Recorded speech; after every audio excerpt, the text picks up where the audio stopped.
Agar shu zarbalar berilsa 30 yilga, balkim undan-da bir uzoqroq muddatga orqaga ketishi mumkin. Uzoqqa uchadigan raketa yoki qandaydir zamonaviy quroling bilan dunyoga maqtana olmaysan-da. Faraz qiling, bir 10 ta Ukraina droni Kremlning ustida paydo bo'lib qolsa. Rossiyada an'anaviy tarzda o'tkazilib kelinadigan harbiy parad og'ir texnikalarsiz o'tkazilinishining sababi bu resurslar yetishmasligimi yoki Ukrainaning tobora kuchayib borayotgan dronlar hujumi sabab ehtiyotkorlikmi? Shuhrat aka, marhamat. Rahmat, savol uchun. Endi men resurslar yetishmovchiligi uchun shunday bo'lyapti deb o'ylamagan bo'lardim. Har qalay endi Rossiyada mana shu birinchi texnika nima ishlab chiqaradigan korxonalar ishlayapti 2-3 smenadan. Endi mana shu parad uchun bir 100 ta BTR, bir 20 ta yoki 30 ta tank, keyin o'zi yurar boshqa transport vositalari, zenitkalar, albatta u frontdan bo'lsa ham olib kelinishi mumkin edi. Menimcha bu yerda masala sal boshqacharoq. Gap shundaki, mana 26-yilning boshidan boshlab Ukrainaning Rossiyaning hududiga berayotgan zarbalarning sifati, soni va masofasi o'zgardi. Ukraina armiyasining dronlari endi bemalol 2000 plus 2000 kilometr va plus masofada zarbalar beryapti. Agar masalan mana o'tgan yili neft sanoatiga berilgan zarbalarning umumiy soni 60 dona bo'lgan bo'lsa, bu yil birinchi kvartalning o'zida 70 dan ortiq shunaqa zarbalar berilgan. Boshqacha aytganda, mana shu o'tgan yilga qaraganda keltirilayotgan zarar va bu zarbalarning aynan masofa va geografiya bo'yicha chuqurligi o'zgarganligi uchun bu shu paradni tashkil qilayotgan rossiyalik shu mutasaddilarni menimcha o'ylantirdi. Bu juda katta imij yo'qotishiga olib kelishi mumkin edi. Mabodo masalan parad bo'layotgan payti u har doim to'g'ridan to'g'ri translyatsiyada olib boriladi. Faraz qiling, bir 10 ta Ukraina droni Kremlning ustida paydo bo'lib qolsa, bu yerda odamlar mana yonida turgan, endi mana shu Moskvaga Kreml kim borgan bo'lsa yaxshi biladi, mavzoleyning to'g'risida katta 3 etajli Sum degan bino bor. Bu katta do'kon, juda nimasi kvadraturasi katta do'kon, yonida muzey bor. Demak, odamlar yashirinib qolishi mumkin, lekin harbiy texnikani biror joyga eplab yashirolmay qoladi. Ular ko'chada qolib ketishi mumkin va bu dronlar birorta shu texnikani shikast yetkazish yoki yoqib yuboradigan bo'lsa, bu planetar masshtabda Rossiya armiyasi va Rossiya uchun juda katta imij yo'qotishga olib keladi.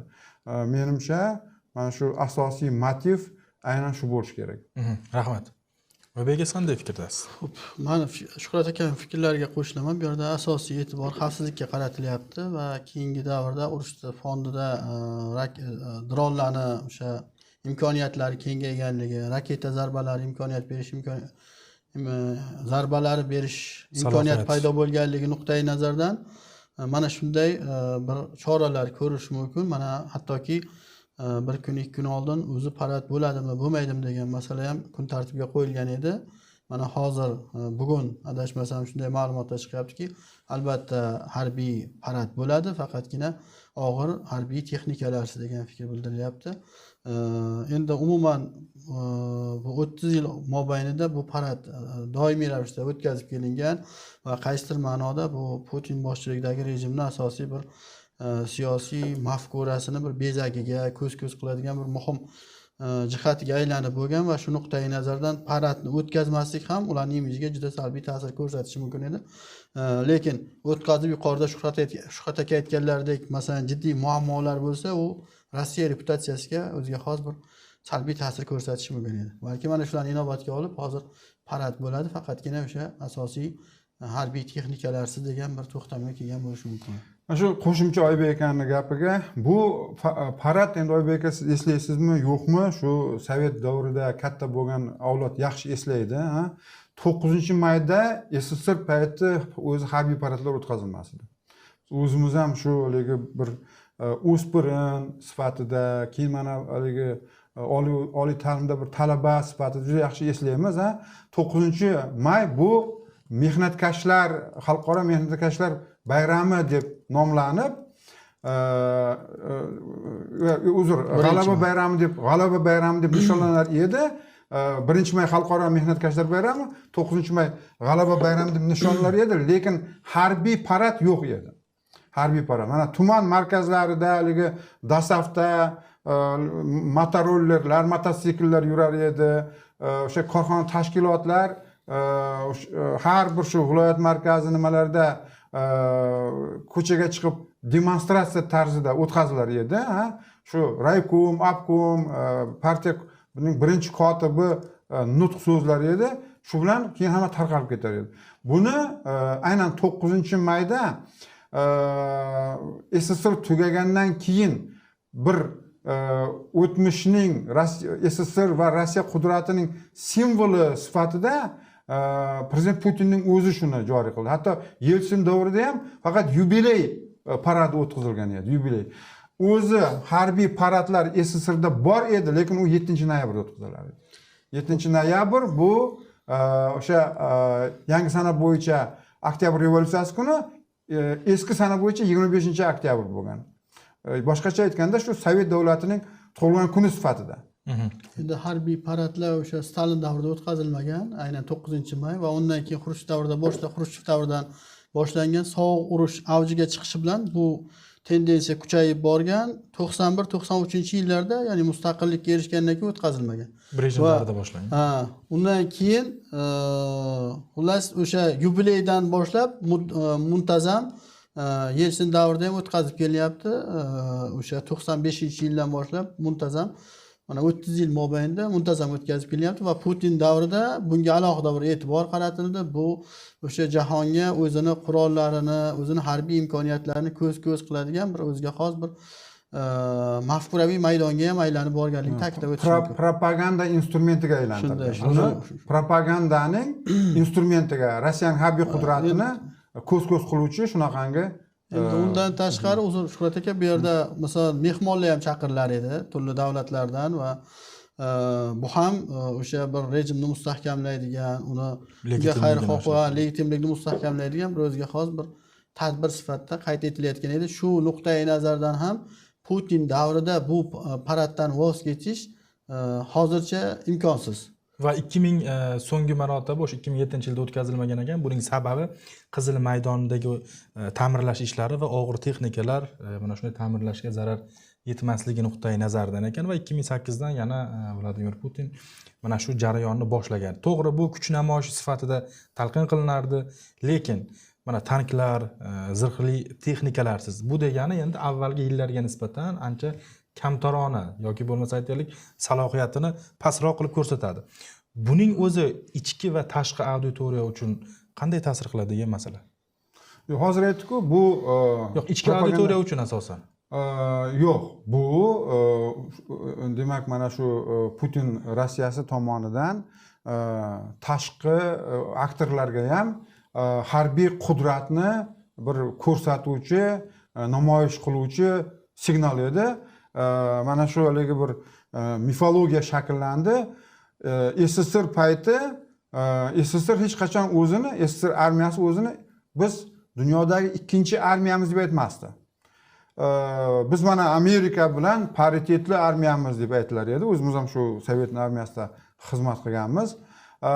Aynan shu Rossiya mustaqil bo'lgandan keyin shunaqangi bir gap o'ylab chiqildi. Dunyoning ikkinchi armiyasi degan. Birinchi armiya mana Amerika Qo'shma Shtatlari, biz mana ikkinchi armiyamiz. Bu endi ularning harbiylari tomonidan, propagandachilar tomonidan har doim tez aytib turiladigan bir mantraga aylandi. Вторая armiya mira deb. Va bu yerda albatta signal ham ichki auditoriyaga ham tashqi auditoriyaga jo'natilgan.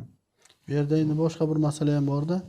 Avvalgi shu paradlarda eng zamonaviy texnikalar ko'rsatilar edi. Masalan, uzoqqa uchadigan raketalar va hokazo. Bugun urushni bir mantig'i ham o'zgarib boryapti. Bugun misol uzoqqa uchadigan raketa yoki qandaydir zamonaviy quroling bilan dunyoga maqtana olmaysanda. Dunyoda bugun misol urushlarni masalan mana shunday mantiqi o'zgargan ekan, ya'ni dronlar masalasi avvalgi an'anaviy qurollarga muqobil bo'lgan o'ta arzon, sodda va jiddiy shikast yetkazadigan mana shunday qurilmalar shakllanayotgan ekan. Mana shular bilangina bugun dunyoni lol qoldirish mumkin. Olaylik, misol o'zi urushadigan robot askar bo'lsa, uni harbiy paradga olib chiqsang, dunyo lol qolishi mumkin. Yoki noodatiy, noan'anaviy bir dron bo'lsa, shu uchun men o'ylaymanki, bu tendensiya bundan keyin ham davom etadi. Sekin-asta mana shu tizimga o'tilishi mumkin. Xo'p, Shuhrat aka, mana bu yerda bitta savol juda ko'p yozilibdi. Assalomu alaykum Shuhrat aka, Eronning iqtisodini 30 yil orqaga ketdi deb aytgansiz. Men ochig'i bizning suhbatda men eslolmayman bu narsani. Aytgan bo'lsa o'zingiz aytasiz. Ha, men aytganmiz shu. Yo'q, 30 yil agarda mana shu ikkinchi zarba uriladigan bo'lsa, u 30 yil balkim undanda 40 yillik orqaga ketishi ham mumkin. Ukrainaning iqtisodi necha yil orqaga ketdi deb savol yozilgan. Mana shu bitta savol hammasi. Endi Ukrainaning ham mana shu generatsiya, elektr energiya generatsiya markazlari juda katta talafotlar ko'ryapti. Lekin ukrainlar mana shu xalqaro donorlarning yordami bilan ularni ham tuzatib oladi. Mana har yili ular bombalanadi. Ukrainlar keyin uni bir 3, 4, 5 oy ichida tuzatib oladi. Bu yilga keyin yana shu o'sha teplo elektrostansiya deymiz, issiqlik elektrostansiyalari boshqatdan yana tuzatiladi. Bitta spesifika bor. Agar Eron generatsiyasi bilan Ukraina generatsiyasini taqqoslaydigan bo'lsak, bu yerda Ukrainaning energetika sohasini Rossiya mutlaqo bo'g'olmaydi. Buning sababi bor. Uning bir 27% atom elektr generatsiyasiga to'g'ri keladi. Atom elektr generatsiyasini bombalash imkonsiz. Bu katta ekologik halokat keltirib chiqarishi mumkin. Rossiyaning o'ziga ham. Albatta-da. Eronda esa 95% generatsiya, ya'ni elektr tokini ishlab chiqarish, bu issiqlik elektr stansiyalari nimasiga to'g'ri keladi, ulushiga to'g'ri keladi. Atom elektr stansiyasi Eronda shu Busherdagi qurilayotgan yagona reaktor bor. U bor yo'q 1% ga to'g'ri keladi.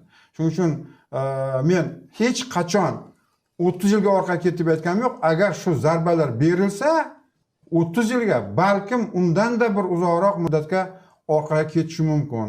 Hozir mana bu harbiy nuqtai nazardan Eronning harbiy potensiali bir 15-20 yillarga orqaga shiljidi degan harbiy mutaxassislarning fikrlari bor. Chunki birorta bugun harbiy ishlab chiqarish bir quvvati Eronda sog'-omon qolgani yo'q.